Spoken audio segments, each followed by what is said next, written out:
What you need to know about domestic violence in California. Hi, I'm Gina Famularo, and at Family Law Matters, Integrity Matters. You may be wondering about domestic violence. What exactly does that mean? What is a restraining order? How are restraining orders granted? What is the process? Most importantly, what are the consequences if one is granted? Domestic violence includes such acts as hitting, slapping, pushing, spitting, scratching, pinching, chest bumping, pulling someone's hair. Abuse does not need to be physical in order to qualify as domestic violence. It includes physical threats, intimidation, stalking, harassment, and any behavior that attempts to control another person through force or fear. For example, throwing things, breaking things, slamming doors, punching walls, making violent threats, blocking someone's movements, following someone from room to room, preventing someone from leaving a room, monitoring someone's movements, monitoring someone's phone calls, spying, excessive phone calls, text messages, or emails, showing up uninvited to someone's home or work, taking someone's car keys, following someone in their car, disabling someone's car, preventing someone from making a phone call, preventing someone from leaving the house, keeping someone awake at night, taking someone's cell phone, breaking into a locked room. What is a restraining order?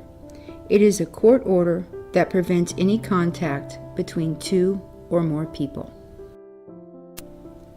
such that the restrained person must stay away from the protected person, including the person's home or work. There can be no calling or texting the other person, no sending of messages to the protected person, and no communication through a third party. Restraining orders are granted after an application is made to the court, which alleges acts of domestic violence. There then must be a court trial, and the judge must believe the victim's testimony. In order to obtain a domestic violence restraining order, a petition must first be filed with the court.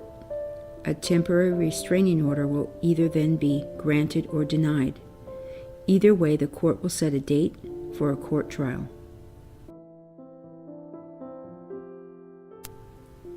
At the trial, a permanent restraining order will either be granted or denied.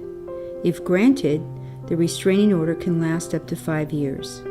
If denied, there is no further restraint on contact with the other party. Either way, the case is concluded. The consequences of having a domestic violence restraining order are severe. They could result in you losing custody of your children, not being able to hold certain jobs, not being able to pass a background check, being arrested for having contact with a protected person, and not being able to possess a firearm. Whether you are the person in need of a restraining order or the person accused of domestic violence, you will need competent legal representation. That's where we come in. At Family Law Matters, we protect you and your loved ones using Christian principles.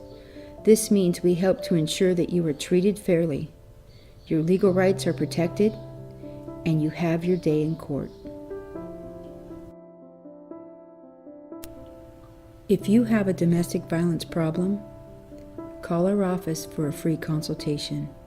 We have 2 offices to conveniently serve you. At Family Law Matters, Integrity Matters. May God bless you and your family.